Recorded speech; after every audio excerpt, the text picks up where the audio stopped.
Good evening, everyone, and welcome. I'm so excited to be here with you tonight. Welcome, welcome, welcome. I wanted to open with that song again. I wanted to invite you into an environment where we are going beneath the surface.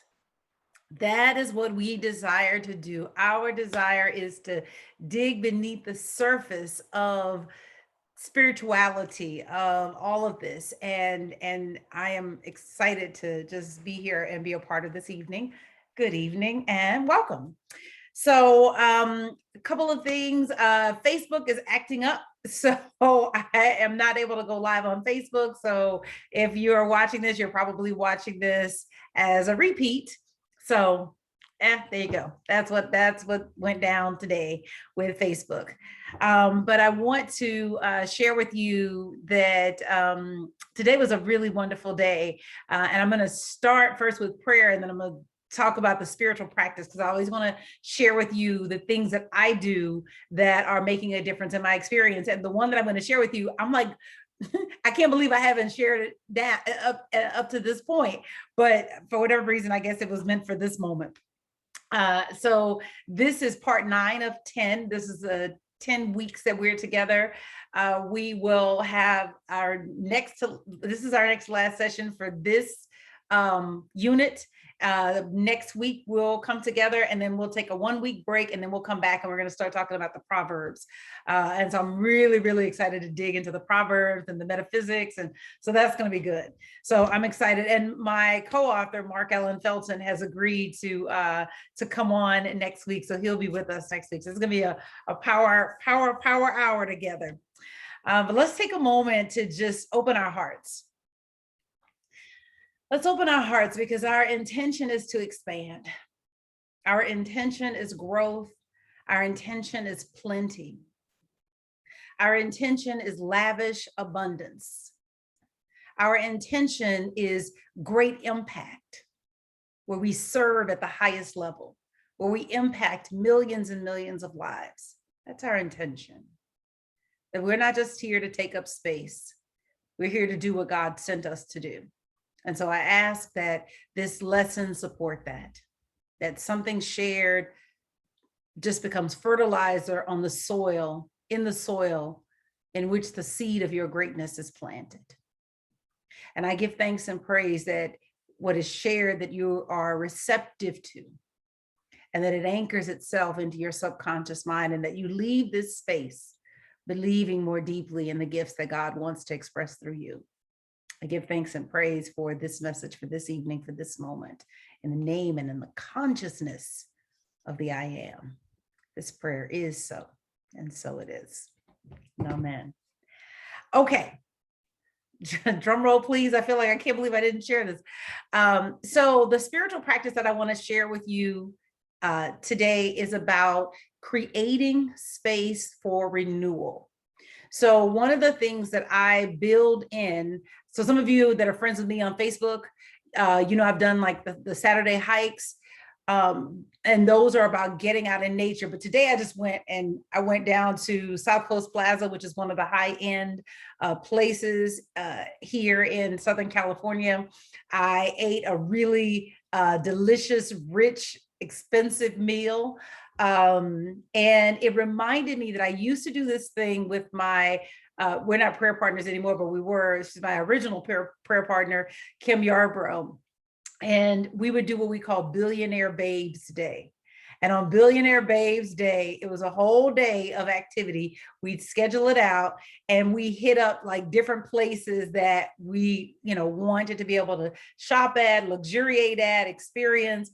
And we would go there, and the condition was that you had to spend some money in there. Even if you were buying a coaster, which I think I have some coasters that I got from a Barney's from years ago when we went and we test drove cars. And I mean, this was just wonderful. And I forgot about that. I'm like, oh my God, yes. That is an incredible spiritual practice, to put yourself in the place that is vibrating at the level that you desire to vibrate at. Put yourself in luxury. So many times we run away from that. But remember, you're opening up your space, right? The theme that we chose for Up Church this year is open your mind. that if you are going to have a bigger life, you have to have a bigger mind. The life you have, your best thinking created the life that you have right now. Your best thinking. So if life is going to get better by your definition, that means some better thinking has got to come into play. There has to be a greater openness. And so one of the things that you can do is to prime the pump. That you know, when you get the squirt bottle and it has a little, you know, dispenser nozzle, that there's a period of time where there's nothing in the tube to come out onto your hands. So you have to prime the pump in order to get the stuff out. And so what happens when you put yourself in spaces that are operating at the vibration that you desire to operate, you essentially prime the pump. You have the seed of greatness inside of you. The way that God does anything, God does everything. So God, the way this whole universe is made is that the seed of the thing is in the thing itself. Right? This goes back to Genesis 1:12. The seed of the thing is in the thing itself. So everything, every living thing has the seed of itself inside of itself. If you want an apple, you got to go get an apple because you need some apple seeds. If you go to an orange, you may want apples, but you shall not have them.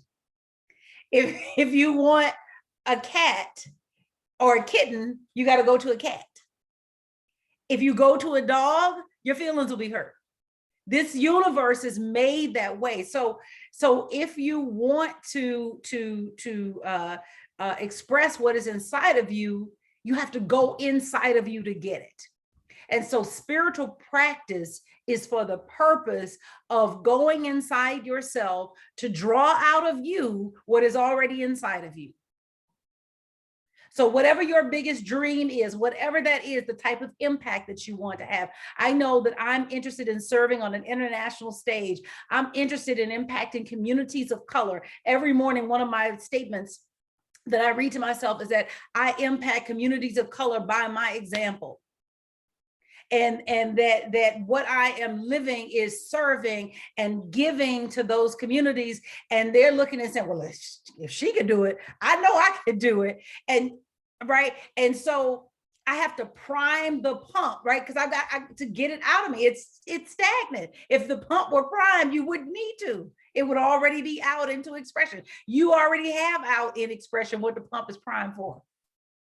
And so the question is, or the practice is, where can you go? If you're a musician, can you go and be in the vibration? I'm gonna just use classical music. If classical music is your thing, you need a subscription to the opera.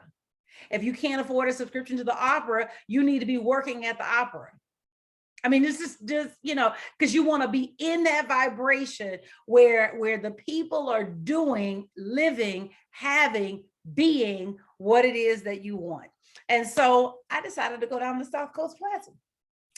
And I walked around, and every store, minimum price tag $200. I don't care. So, because I'm priming the pump, I'm opening the valve so that the good can come out. I am clear that how God does everything is how God does anything is how God does everything. So if God wants to come through a Beyonce, come through an Oprah, a Serena, a Misty Copeland, a Naomi Osaka, a LeBron James, a Michael Jordan, a Steph Curry, God don't want to do no less through me. It doesn't look like what theirs is because that's their gifting, right? So sometimes we get confused by thinking that our gift mix or our gift is meant to manifest the way that it manifests in someone's life. No, we're like fingerprints. For the billions of people that are on the planet, no one else has your gift mix. For the billions, possibly trillions more, possibly more that have been on the planet, no one has your gift mix. So one is going to take great courage to get that out. That's another reason you got to put yourself in that vibration, right? There's a way that you walk when you just expect to make an impact. Put yourself around people who are having an impact. right? It again, we're all priming the pump. So I can't believe I didn't share that one before, but I guess I hadn't done it. So let me tell you how it works in my experience. I try to make sure that it's regular enough. So what I have planned, this is the first year that I've done this, crossing my fingers that it all works out, because a little bit of it for me is going against the grain, is 4 think weeks, meaning that every 12 weeks I take a week off. That's why there's no class 2 weeks from now. Every 12 weeks I take a week off. That is a week to just settle, to just rest, and to just hear the voice of God speak inside of me. Our lives are so busy. I know mine is busy, but I know that you guys are busy as well. You got a lot of things on your plate. And so there has to be space. And so the habit that I'm instilling and installing this year is the habit of 4 weeks a year, every 12 weeks, take a week off. And in that week, I look back at the last 90 days and I look ahead to the next 90 days. And I've already set the goals for the year, but I'm looking at, okay, what got accomplished in those 90 days?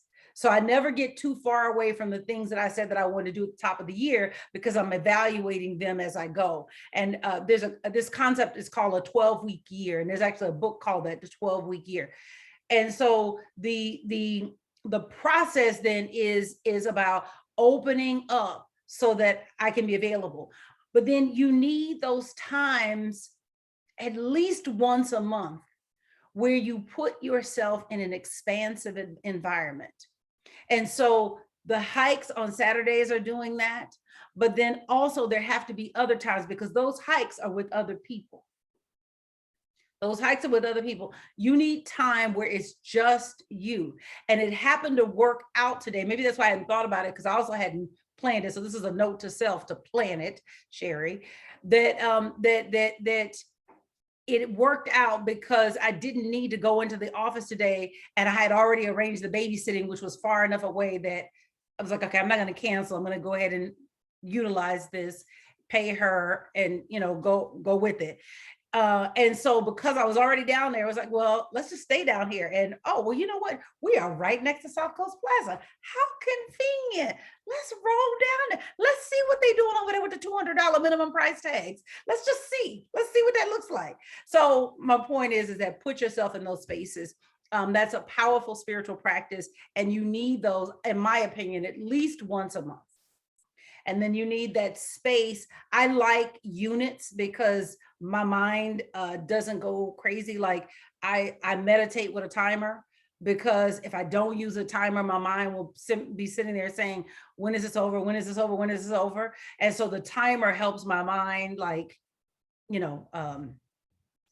handle itself. So I like those 90-day chunks, right? So every 90 days, there's some time off to just think, even if I don't go anywhere, even if I'm just home and it's just me and I'm thinking, but I'm putting myself in a space where the renewal can happen. So, and I saw I had a comment. Anybody else attest to that? Alita says, I used to do that. It was so much fun. Yes. So I encourage you. She said, sometimes we need to digest and use what we learn. That's it. You didn't say the whole thing right there. It's spiritual practice because it's a practice. So it means that we gotta do it.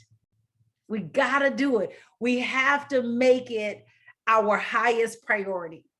That we have to make it our highest priority. Otherwise, the good that's inside of us goes to the grave with us. And I've heard people say this, and I got to think about whether or not I believe this. I don't think this is quite true because we're infinite, but the idea of dying empty, right? Where when I throw off the mortal coil, that I have done all that was mine to do. That I got all of the books out of me. I got all of the music out of me. That song, Pray Ocean Deep, is a song that I co-wrote with Noriko, like that. And I have another one that I want to share with you guys next week called Where I Belong. We used it last Sunday. That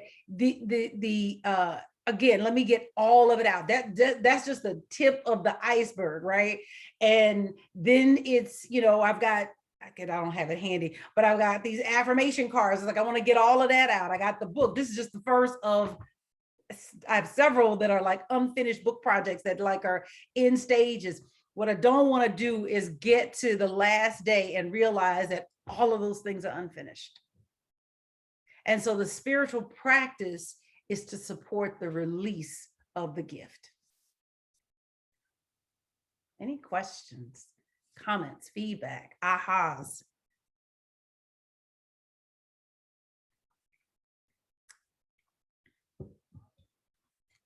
Okay. Let us dive into tonight. So we are on we're on the section on persistence.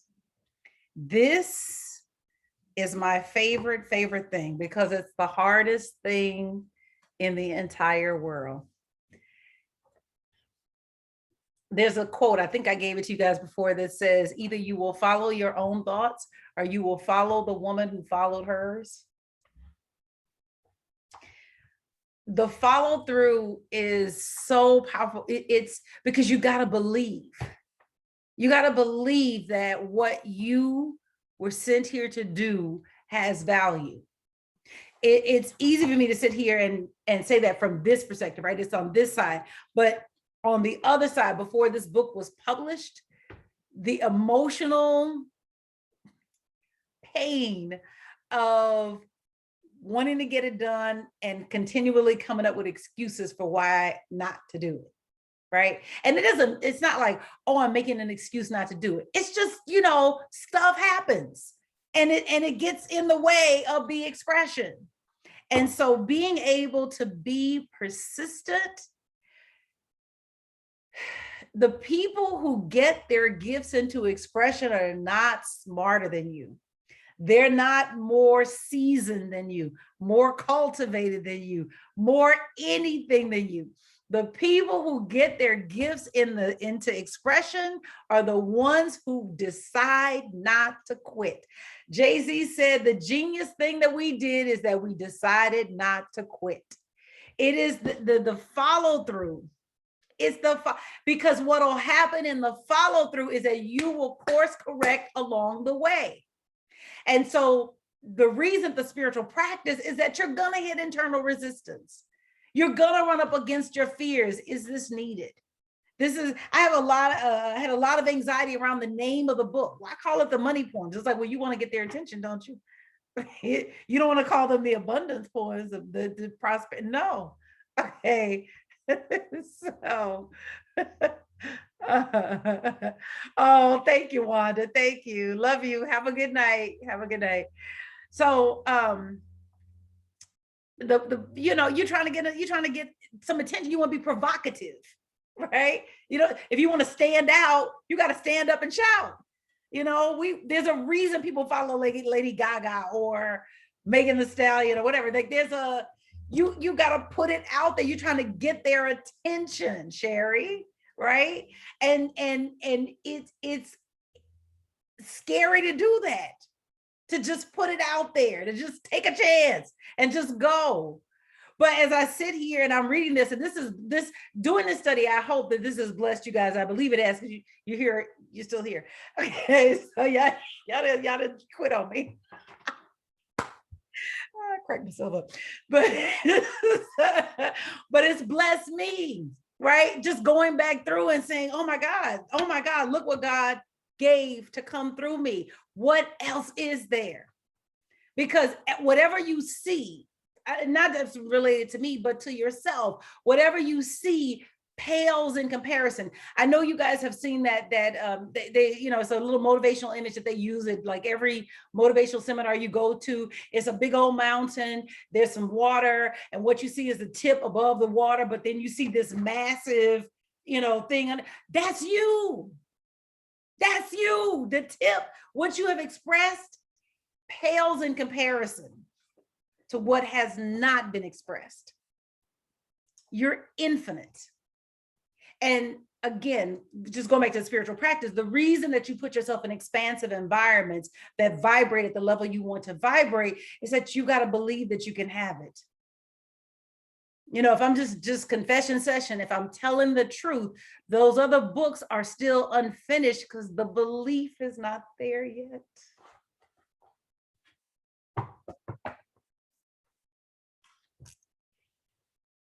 There's a book called The Wounded Healer. And I resonate with that so much because what I'm giving you, I'm giving me. Right. And I always feel like, I never want to paint the picture. Oh, I got this. I'm working this. And we locking arms and doing this together. So persistence. No person becomes a saint in his sleep. I'm on page 41. This is Imelda Octavia Shanklin. If you want to read a book that will knock your wig back, what are you? It's a Unity classic. What are you? This is just one of a billion quotes. The book is just fire from top to bottom, beginning to end. No person becomes a saint in his sleep. The point is that you've got to get out there. There's no figuring it out without failure. So you have to be willing to make a mistake. You got to be willing to not get it right, to not do it exactly the way that it should be done in order to get to the other side of this experience. And so no person becomes a saint in his sleep. That could be a physical, actual sleep, or that could be a metaphorical sleep. Because how many people are walking, they're awake, but they're asleep, in the sense that they're not living their dreams. They're working, going to work, coming home, going to work, coming home, or let's say their kids involved, go get up in the morning, get the kids ready, go to school, go to work, pick up the kids, come home, run the cycle again. No person becomes a saint in his sleep. And so that means we have to get up and put one foot in front of the other. And it was so important for me to really communicate that with the money poems, that what the poems are about the mindset, right? It's about supporting the mindset, but it is not a substitute for action. That money has a vibration, and you cannot have the actions that are against the vibration of money and think that you're going to have money. That's not how this works. It's also why I gave you that card at the top of this series with the 6 jars. I want to encourage you to go back to that, take a look at that, put that into practice, honor that. Yes, Shamika, that is a book. What are you? What are you? Imelda Octavia Shanklin. It's amazing. It's amazing. So many things in there. One of my favorite quotes in there from her says, if you don't want me as much as I want you, then I don't want you at all. And so, basically, take your pick. It matters not to me.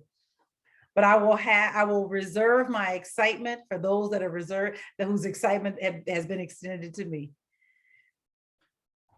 She's fired. This book was written in like the 20s, like 1920s, not the 2020s, the 1920s. She's amazing. Somewhere in the course of working the money point system, you will experience resistance. It is not a question of if, it is a question of when. How and when that resistance appears varies from person to person. The question to answer today is, how will you respond? How will you respond? It is not a matter of if. The stuff is going to come up. You're going to be working on the book. You're going to be writing the piece of music. You're going to be working to launch the business. You're going, whatever it is. And the question is, when you hit the resistance, what do you do?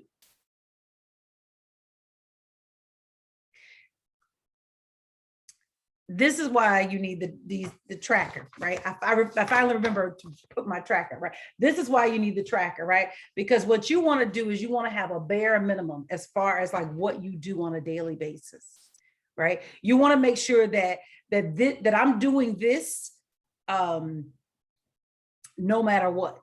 So whether I get what I want or I don't get what I want, I'm going to plant these seeds in the ground. They're going to get laid in the ground. So it's kind of like the farmer. The farmer doesn't stop planting because it's raining. He puts a rain cap on and gets out there and plants, because the fact that it's raining today and he needs to plant there's no pass that's given if in the fall he's like, well, God, it was raining. It rained for a long time. And it was like, I don't know what to tell you. You needed these crops. And so there is no such thing as I take the day off because it's raining. And so that's what I'm saying to you in terms of these habits, these spiritual practices. Yeah, of course it's going to be a bad day. Of course it's going to be a day when there's some rain. Of course it's going to be a day when it's that nothing goes the way that you imagine it. That's why you have a bare minimum. You know, that's why you have your standard, right? This is your standard that I don't get through the day unless these things get done. Questions?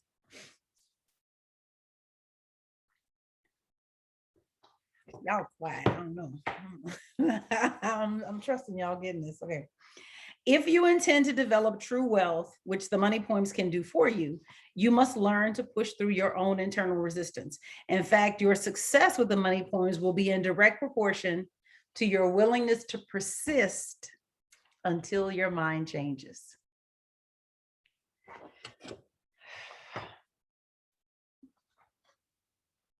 It's a change in mind. So one of the things that my journey with the money poems has led me to has been down the road of financial planning. And I'm soon, I haven't started yet. I haven't paid the money yet, but it's coming. Not the money, meaning me actually paying it. The money's sitting there waiting. Is doing my Series 66 license that will start that process, because it's a study process to be able to do it. But what I can say sitting on that side and working in a financial planning firm is that there's not just a vibration to money, there's a habit to money. And if you don't have the money habit, all the affirmations in the world are not going to help you. And so it's when we talk about a changed mind necessarily means changed behavior. A changed mind is accompanied by changed behavior. And the way that you know that it's changed is not so much that the behavior has changed, but that it's not hard to execute the behavior. As long as you're struggling to execute the behavior, the mind is still in the process of changing. So, for example, there was a time when you didn't have a brush your teeth habit, and today you do. And it's not heavy lifting mentally, emotionally, or anything for you to brush your teeth. It just is what it is. You brush your teeth, right? It's not, you don't have any, maybe you try to do it as fast as you can because you're trying to get out of the house, but you don't have any energy around it, right? Because your mind has changed about it. So it's just a part of what you do. And so I'm saying this in regards to money habits, that the way that you know that your mind has changed is that the behavior is changed and it doesn't feel like heavy lifting. In psychology, they call it the line of automaticity. No one can tell you when you're going to cross that line of automaticity, meaning the point where you stop pushing the habit and the habit begins to pull you. Your toothbrushing habit pulls you. Even if you are rushing through your morning, you will get to the door sill and run your tongue across your teeth and say, wait, did I brush my, you catch yourself, right? There's no one that needs to catch you. You catch yourself. And I'm saying that the same thing with money, that there is a point where you are driving the habit, but you will reach the line of automaticity where the habit then draws you and drives you. And that's what you're working for. You're looking for that place where the habit drives you. It's no longer hard to do, and it's no longer a question as to whether or not you're going to do it. And that's when you know that your mind is genuinely changed. And so that timeline varies, right? Because we're each different. We each have different things that have influenced us, that have left an impact on us. And so what you want is to be able to stick with something until your mind changes. So let me ask a question. What is something that you have changed your mind about? And it doesn't have to be related to money or abundance or anything like that. It could just be something else. It could be quitting smoking. It could be, Reverend Sherri, Mhm. hi. I have an example from our physical or from biology. Uh, Mhm. it's pertaining to like homeostasis, where your body always tries to maintain, Mm. equilibrium. And the example, when I was studying like biology, the professor gave an example of we were learning about blood pressure. Mhm. If you continue to have conditions that release, I don't know, things that cause the blood pressure to stay up, Yes. if you do it over a period of time, first the body begins to keep it at the normal rate. But if you continue to have that environment that has it elevated, then it begins to keep it there. So it's Yes. exactly what you're saying. So physically, our bodies even follow that. So Yes. now it's like, oh wait, my blood pressure is staying high because I've done all the supporting things to make it automatic. So I'm saying even in biology, that's also true. I just want to Yes. say that before anybody gives an example. That's so good. That's so good. Okay. That's going to show up in a sermon soon. Okay, go ahead. Yes. Shamika, did you want to say something? Well, just when you said something about, didn't you say like the money vibration, like money has a vibration? Yes. And so just thinking, because then you said money has a habit as well. So then it made me think, well, the habit also informs the vibration, because the more you do it, the more you're changing the vibration. So it just all keeps going and building and building and building. Yes, yes, yes, yes, yes, yes. Yes, that's it. And so again, and this is the beauty, you can reverse engineer. I think it's a little bit harder, but you can start with the behavior and build back to the feeling. I like going from the feeling to the behavior because I think it's easier, but listen, figure out the formula to you. Your formula might be, let me get the behavior right, I'll take care of the feelings later. But there is no substitute for taking care of the feelings, because otherwise it will eventually fall apart. We've all seen that. The person that loses all the weight never stopped thinking of themselves as a fat person. Their self-concept as a fat person never changed. And so it was simply a matter of time. It's like a ticking clock. Did they gain it back in a year? Did they gain it back in 5 years? It's a ticking clock. And so what you want is you want to thank you, Alita. What you want to do is to work on that mindset simultaneous to the behavior. Alita says that's why we should never spend money. We must circulate it. Yes, yes, yes, yes, yes, yes. I just realized your question. You said, is it on the Truth Unity site? The what are you? I don't know. It may be. It's one of those classic Unity books, but we did a series on it, in 2015. And it's a really powerful study. I mean, it's so good. It's just probably worth revisiting because it's that good. I'm on page 42. So you want to resolve now to make the money point system a non-negotiable part of your day. Just as you would not leave your home without brushing your teeth, organize your day so that you do not reach the day's end without working the money point system. So I learned this concept of a non-negotiable from this woman who used to be my agent when I worked in the entertainment industry. And one morning I was up hiking, huffing and puffing up Runyon Canyon Hill. And Maggie so first of all, I was huffing and puffing going down the hill. Let me say that. Okay. And I was in my 30s. Okay. Maggie, who, now, folks age differently. So Maggie looked like she was in her mid to late 40s. Stop laughing, Kim. So Maggie looked like that she was in her mid to late 40s. She could have been older. She could have been younger because, hey. So, but Maggie was running up the hill that I was huffing and puffing going down. And so I stopped. I was like, Maggie. And so we're talking and chatting up. And then mind you, it's 6 a.m. And I said, what are you doing? Like, because I know the thing is that this hill on Runyon Canyon, we would start on Mulholland and go down, and then we'd have to come back up. And so we'd go down first. Anyway, so, but she's running up the hill, right? And I'm thinking, how is she doing this? So we started talking, and she said, well, you know what? It's a non-negotiable. She's like, I sleep in my gym clothes. My shoes are by the bed. Before I can think about it, I put on the shoes and I get out the door. Right. So it's a non-negotiable. And I just love that term. I hadn't heard it before in that way. And so it made me start to think about the things that I do in my life as non-negotiables.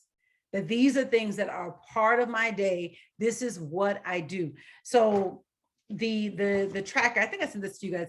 This tracker is my list of non-negotiables. It's not a question of whether they're going to get done. It is simply that they're going to get done. And I'm getting better even with locking in the time at which they get done. But right now it's just that they get done, period. So the day is not done until those things are checked off. And then every 10 days, I'm grading myself to gamify it in the sense of how am I doing? You know, I can look and I can say, like, I do a second workout, but for the last couple of days, it hasn't happened. But it's been this week has been off because of Jordan's spring break. And so all the schedule is just all over the place. So I'm like, okay, but I'm diagnosing what's happening, right? Like, why is it not happening? What's getting in the way of that second workout? Am I waiting too late to get it done? Am I, and in this case, yes, because before I could count on him going to bed at a certain time, but spring break, he's going to bed later. So he's interfering, it's crunching the evening down. My point is that I'm constantly trying to live close to the daily habits. I'm never trying to get so far away from what it is that I'm doing on a daily basis that I go to sleep at the wheel.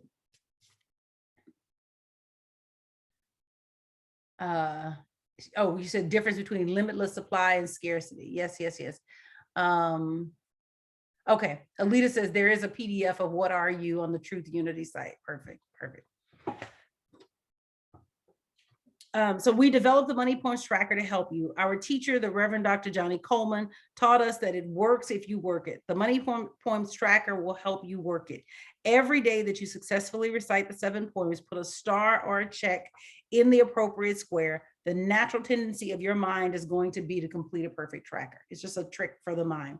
But this quote I love. Persistence is an essential factor in the procedure of transmuting desire into its monetary equivalent. Lack of persistence is one of the major causes of failure. So the reason I love this so much, this quote in particular, is that the desires that you have on your heart are meant to be transmuted, meaning that it's energy. So we are alchemists. Everything is energy in some form. And we're literally transmuting that energy and turning it into something else.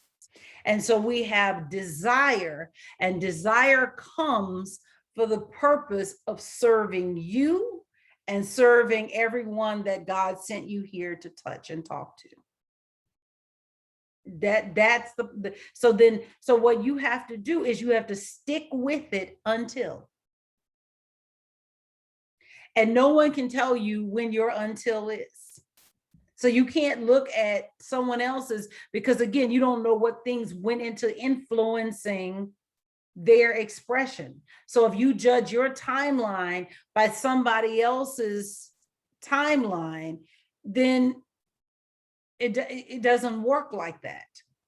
Because what took somebody 10 years, you may be able to collapse into 2 years. Or what took somebody 2 years, it may take you a decade to figure it out and to work through whatever is your thing to work through. So what will serve you no matter what is that you have got to be consistent. You have got to be consistently persistent. One final note about persistence: changing your character requires daily action. You really cannot let up on this thing, but you must be gentle with yourself. Work with a detached resolve. Be determined but flexible. Weave the money poems system into the fabric of your life gently. There was a day where I got 20 things on my list of 20 things done. That doesn't often happen. I'm usually hovering around 17 or 18 just because the way life is set up. But there was a day that came where I actually got 20 things done. And one, it was just a great win. It felt so good. It was like, oh my God, like that hadn't happened. That in the 3 or 4 years that I've been keeping this tracker, this hasn't happened. And so that was a really, amazing thing to have happen. But what it gave me, it was like it unlocked something. And I realized that my attention needs to be on the seed time and not the harvest. The harvest is always going to be whatever the seed is. So I don't want to put my attention on the harvest other than to observe what needs to be tweaked with the seed. So I do that, for example, with exercise. So I take my measurements every 10 days and I look and I say, hey, are we -1? Are we -2? Are we +1? Are we +2? Like which direction are we moving in? And there was a period of time where nothing was moving. And I was like, okay. And so every 10 days, I would add a little more, add a little more, add a little more, add a little more. Now, could I have jumped to where I am today? Probably, but I also probably would have quit because it would have been too big for me, too big of a jump. I know that those people that like to go hard in the paint, listen, more power to them. I am a chunk it out kind of girl, a little bit here, a little bit there, a little bit here. And for the first time, this last 10-day period, it was an inch off of everything that I measured. And I was like, hey, let's go. Come on. So, but my point is that it's staying persistent, right? And I'm constantly measuring those results. It is what I'm doing getting results. I used to do stuff and not measure the results, but that doesn't get you anywhere. You want to measure, is what I'm doing getting me what it is that I want? And if it's not, let me stop or let me tweak, let me course correct, right? And so we treat our lives as an experiment. Kimberly says the harvest can also keep producing long after you're on to something else or after you pass on it. Yes. And that's, okay, so you just said the whole thing right there, right? Like Beethoven, right? The Fifth Symphony, or Imelda Shanklin. I mean, these quotes are quotes of people that are not with us anymore, but they continue to serve, they continue to produce. And I'm saying that if God could come through Napoleon Hill and produce a book that people say that treat as like their Bible that they read every year, Think and Grow Rich, or someone like an Imelda Octavia Shanklin, a book like What Are You, that she don't have no relation to me. I'm a Black girl from the country in Houston, Texas, right? That her words could find their way into my experience. I believe that the Spirit is no different, that there are words that the Spirit wants to bring through me that are going to serve well beyond this immediate audience that I'm speaking to. It has been my experience that a small, doable daily discipline works best. In The Slight Edge, this is a very good book to get. In The Slight Edge, Jeff Olson explains the things you do every single day, the things that don't look dramatic, that don't even look like they matter, do matter. They not only make a difference, they make all the difference. And so I want to encourage you to be persistent. The thing that I loved about The Slight Edge, more than, because there'd been a number of books, this is another one that's good, is the compound effect, right? Same, they're all the same concept, but there was something that he said in The Slight Edge that really resonated with me because I'm a principle kind of person. So I'm always lining everything up against spiritual principle. And one of the things he said was that life curves. And I'd never heard that before. And it really resonated with me because what he explained was that where you stand right now, the ground that you're sitting on appears to be flat, but it is only appearing to be flat because you're so close up on it. And that if you could get into some type of spacecraft and rise up high enough, but still have a microscope or whatever, but something to be able to look back down on the piece of ground where you're standing, even a house that you're in, you would literally be able to see the curvature, and that there are no straight lines in the universe. And then he said, and this jived with something that Reverend Mary had said to me, that that you're either doing one or two things. You're either curving up or you're curving down. That you're either getting worse or getting better. There is no standing still. And that was something that Reverend Mary taught, which was that everything is in motion in this universe. Nothing is just static. Everything is moving. And so when those two things came together, that actually is what helped me lock in my daily habit. Because once I got that this hit or miss thing that I was doing, it was like, no, that's not gonna work. I want to consistently get better. There is no standing still. You're either improving or you are declining. And the nature to be in accord with God is growth. Everything grows. Everything that grows from a small center to a big end. Trees, bushes, plants, animals, bugs even. Starts like here and then goes like this. So if I'm shrinking, and I don't mean losing weight, but if I'm shrinking in terms of impact, if I'm shrinking in terms of contribution, if I'm shrinking in terms of what I'm giving, I am operating out of alignment with the will and the way of God.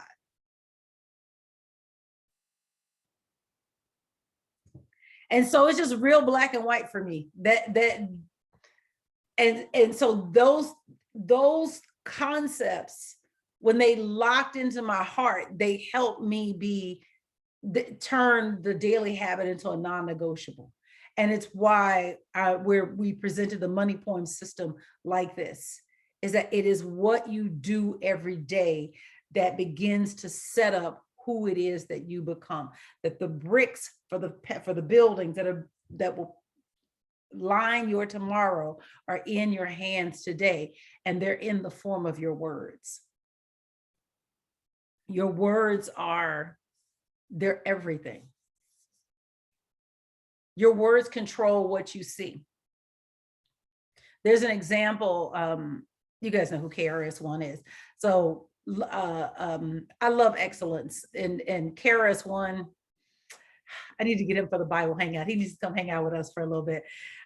He gave an example, and I use this often because I thought it was so powerful, because it really illustrates how words shape your world. And the thing is, people don't believe it because they want to be able to draw a linear line, but that's not how it works. There's a whole mixture, but the word is that key ingredient. And so he said, the room that you're in, each of you are in your homes. I'm in my home. I've lived in this home now since 2003, so almost 20 years. The room that you're in, you may have been in as long or longer, or, but some distance of time.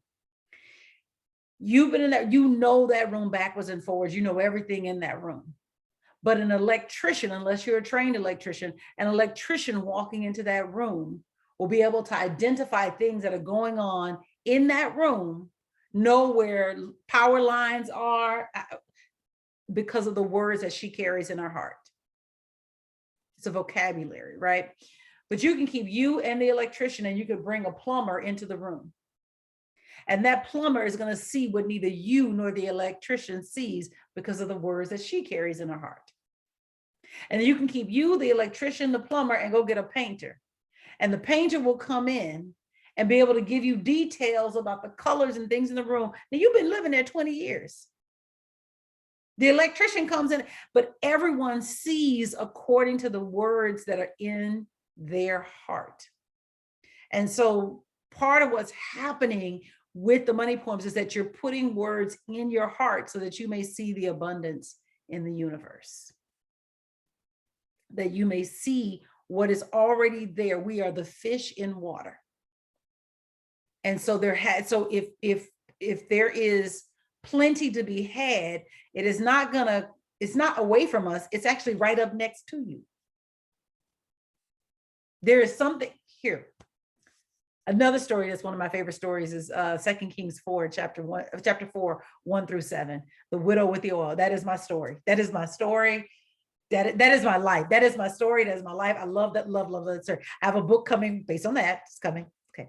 So come on, Sherri, with the belief. So you have something in your house right now, metaphorically and literally, that can be exchanged for plenty. You have something in your house right now that can be exchanged for plenty. Not only will it pay what you think you owe today, it will feed you for your lifetime. It is in your house right now. You walking within it. It's not out there. You ain't got to go out. It's right here, right now. Because again, that's how everything is made. It's not your destiny is not tied to something you ain't got a handle on. Your destiny is tied to what's already present with you right now. So, I brought up that story for a reason, but anyway, I'm gonna keep going. So my point is that what happens with the words is that the thing that's in your house, you can't see it because you don't have the words to see it.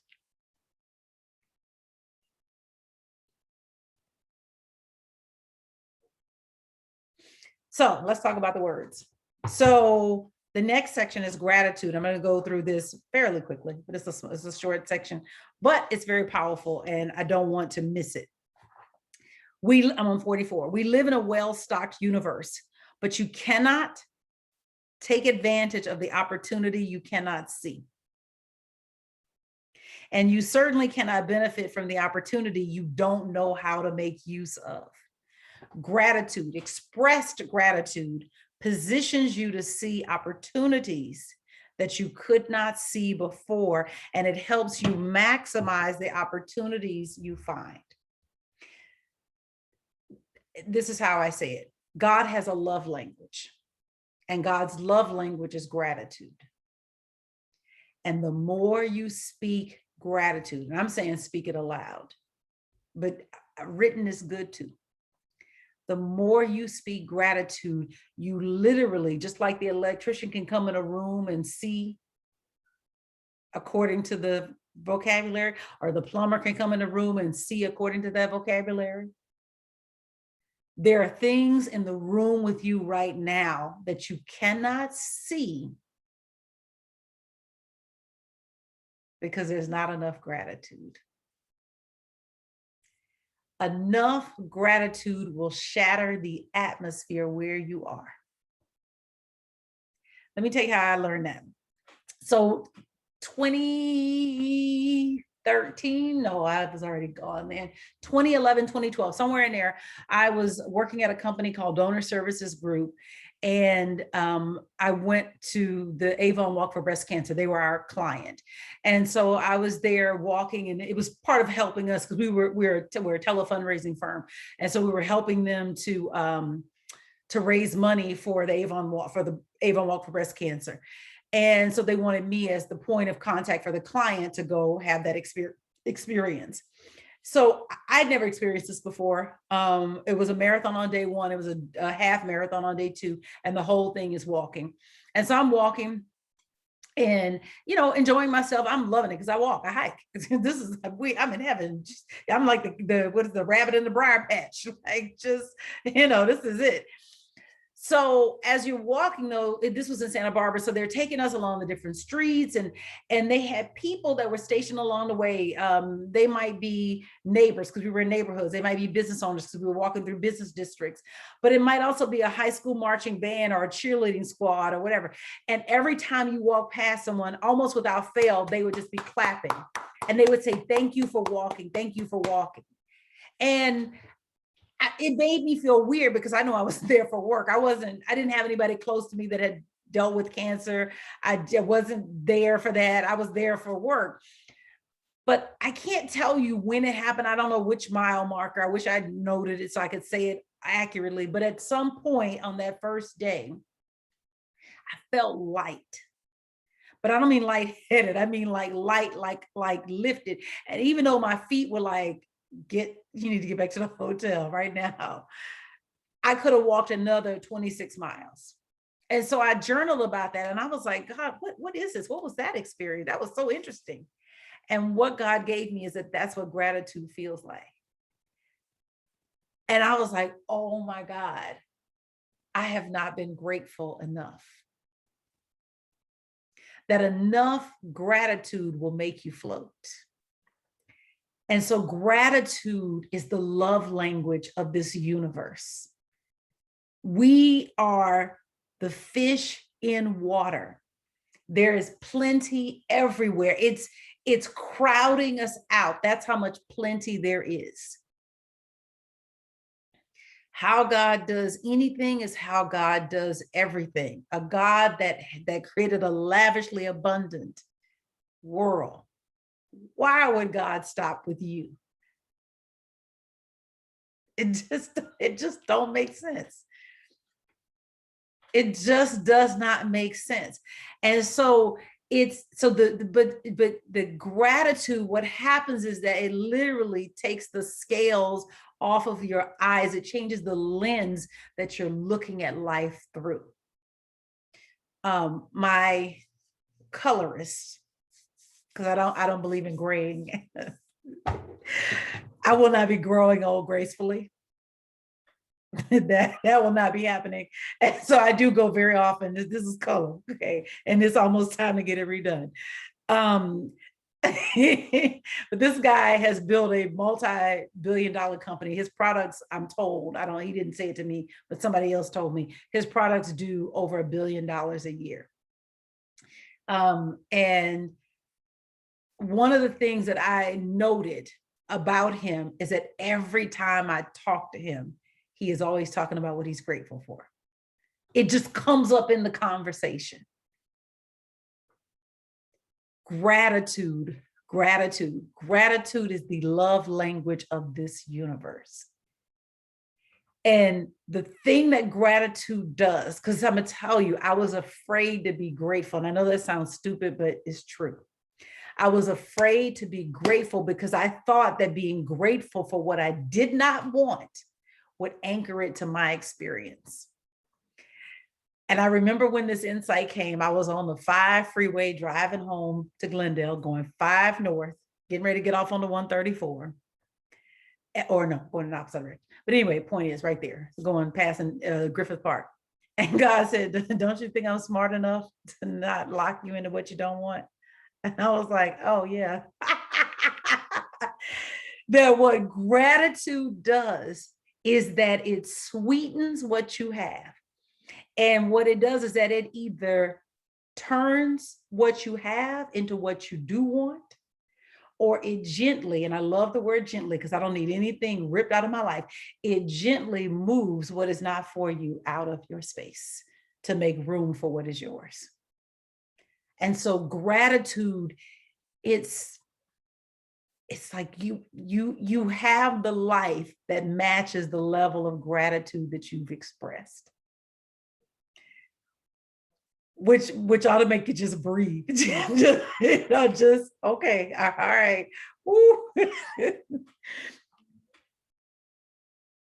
And that's a lesson for me because I'm sitting here going, Sherri, you need to drink your own medicine. I'm not giving y'all anything I don't do at all. But I got some things that I could do better. And so in this lesson is reminding me, you can be doing this better. That enough gratitude will literally shatter the atmosphere where you are. So I cannot stress enough. I think gratitude lists are great, but when I look at like the people who are the high achievers, they all have a gratitude practice, from Oprah to Howard Schultz. There's one executive, and I cannot call his name, but he writes a certain amount of thank you notes. And you know how important those are because everything comes by email and you get junk in the mail. He writes a certain number of handwritten thank you notes on a weekly basis. Indra Nooyi, who is the CEO of PepsiCo, because y'all know I track billionaires, Indra Nui, I hope I'm pronouncing it correctly. She doesn't write thank you notes to her employees. She writes thank you notes to their parents. Isn't that good? Isn't that good? It's so good, right? And so my point is that it's that gratitude. All you got to do is try it. So I created a handout. Now you can use the money points, you can use something else, but I'm saying for the next 7 days, what are you going to lavish gratitude on? So this is the exercise. So we become what we do every day. In an ideal world, our days go according to plan, but more often than not, we find that they go according to habit. Breaking out of any habit pattern requires consistent persistence. So I'm inviting you to take the 7-day gratitude experiment. So first, you want to choose an object. And the reason I'm saying this is because you want to be able to track the results. So I want you to choose a single thing, in a person, place, thing, or circumstance that you're going to lavish your gratitude upon. So it could be your body. It could be your parents. It could be your children. It could be, but you're being consistent in the gratitude. Okay.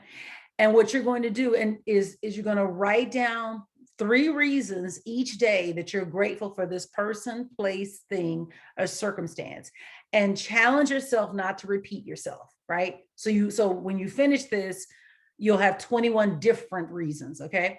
So try not to repeat a reason. And what you want to do is then that day, what's one new blessing that you noticed that you never noticed before? Okay, so for the next 7 days, I will lavish gratitude upon, and then you put what that's going to be. And then what are those 3 reasons that you're grateful? And then you're just noticing what's something that's a blessing I got that I didn't even realize I had, right? What you're doing is that you're conditioning your eyes to see something different. Right?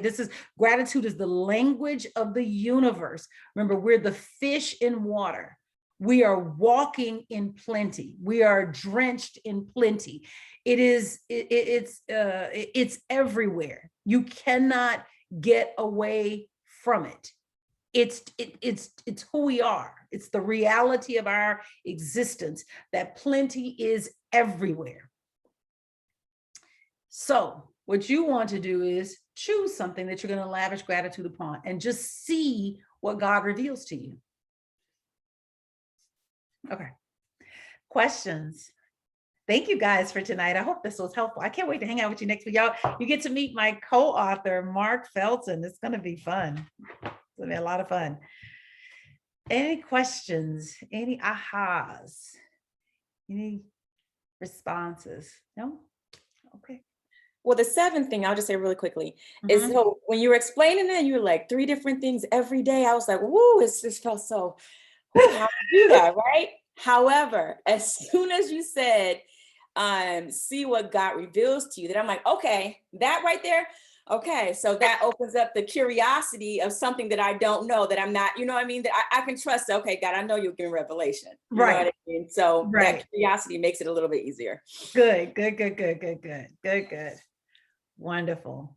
Well, thank you guys so much for tonight. I bless you. I'm going to go. The thing that I bought for when I went to my spiritual renewal, I bought a nice, expensive facial moisturizer, a really expensive one, really fancy one. It was wonderful. Yes. Anyway, so thank you so much for tonight. I love and appreciate you guys, and I will see you next week. Next week is our last week for this group, for this unit. And then we'll take a break. April 1st, we won't have class. And then I'm going to do a new Zoom link. I learned from past times of being hacked. Gotta switch it up. So the new Zoom link I'll send out, when we come back on April 8th. So, all right. See you guys next week. Take care.